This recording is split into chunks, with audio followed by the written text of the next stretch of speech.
been doing model kits professionally since 1993. I started in 1987 was when I first got into this hobby. And how can I say it? Just brings joy to me to do this work and watching people enjoy it. Horror, fantasy, sci-fi, superheroes, naked females, whatever, you know, that's out there. We're versatile. We love doing all of it. To me, it's art, and most of my customers believe the same thing. It's art. It's not just a model kit or a horror character. Museum pieces. It's museum pieces. And we try to produce something that looks like museum quality work. That somebody could have in their house. And display it with pride. I have a lawyer in the entertainment business that has a couple of my pieces in his law office. And one of the pieces is a Grim Reaper, which I did, and he tells his clients, he goes, if you don't pay, this is what we'll get you.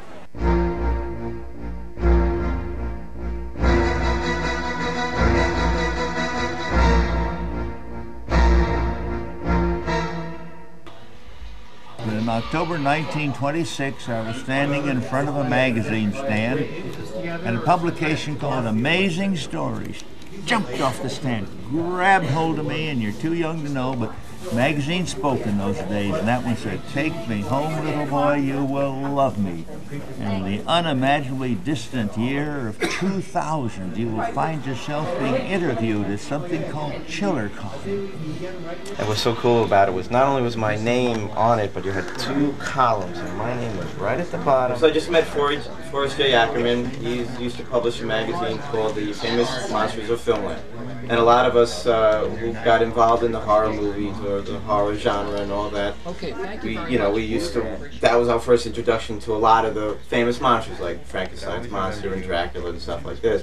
What I like about horror is I just like the whole, like the blood and gore, but I like the older movies more, like the Universal ones, because they still put romance in it. And I'm a romantic, you know? Hopeless romantic. Hopeless romantic. They probably own more tapes at home than Blockbuster. Just in the horror category. We could rent them out. People come to us to borrow. I like blood. Vampire films, Dracula, anything like that. Halloween, Friday 13th, Nightmare on Elm Street. Sure, a head explodes every now and then, intestines get ripped out, but hey, it's all part of the fun. It's a wonder I didn't create the term that they're now using gore films instead of horror films. I'm not a big fan of blood and guts and blowing heads off and pulling tongues out and so on. I prefer the early, more imaginative Karloff and Lugosi and Vincent Price. My mother was a big film goer, both my father. My mother loved horror movies, loved it. The more beheadings, the better. If there wasn't like a gallon of blood being spilled on the floor, she goes, that film wasn't worth it. Thanks to my mom, when I was in her, she, I think, saw Psycho, and she read a couple of horror books. And then when finally I came here, we would watch like Chiller Theater at night, Fright Night in New York, so I really like it. The horror, the monsters, the gore, the hooters. I think it's the adrenaline rush. You know, people like to be afraid. You know, and if you have a really good scary movie like The Blair Witch, well, it was a ripoff of The Blair Witch, well, you have that along with TNA. I mean, it's everything you need. Well, I was about 4 or 5 years old. I saw my first horror, my first horror picture was The Beast from 20,000 Fathoms. I saw it when it came out in '53. 1984, I went to see a double feature of Creepshow, and they re-released Dawn of the Dead. So saw both films back to back, walked out of the theater knowing what I wanted to do with the rest of my life. Yeah. And that was it. Me, I was originally going to be a Disney animator, and I went to college in Brooklyn for it, but what happened was college was just too expensive. I read a copy of Fangoria magazine, and I was on the next plane down to Orlando and studied makeup. That was it. And I have no idea. It just hits home and is endlessly entertaining. I don't know. We're such children. Our whole place is overrun with toys. It's the adrenaline rush. It's like a roller coaster. Yeah. You know, people actually, you know, why do people pay like $20 to go on a roller coaster in a theme park or something like that? Because you're facing death and you're facing fears and your adrenaline's pumping. Horror movies, unfortunately, I haven't seen one that actually does to me what a roller coaster does. but you know, it's the same kind of effect. They want to get scared. You know, that's what I'm guessing. I concur. See, everybody loves to be scared. You know, when you see a scary movie and you have that jump in a theater, everybody has the same adrenaline pump. But you know that it's all going to work out fine in the end. It's just it's just that beauty of that moment of getting the shit scared out of you.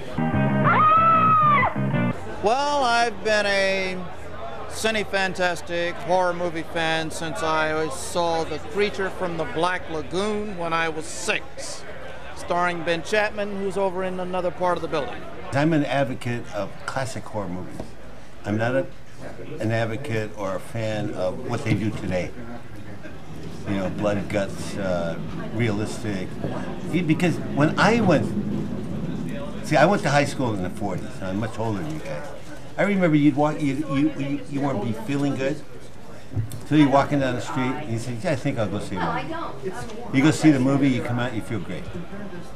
Today, you feel bad, you walk into a movie, you come out, you feel worse. What is it about horror that you like? What's attractive to you? The Meg gives me a big stiff.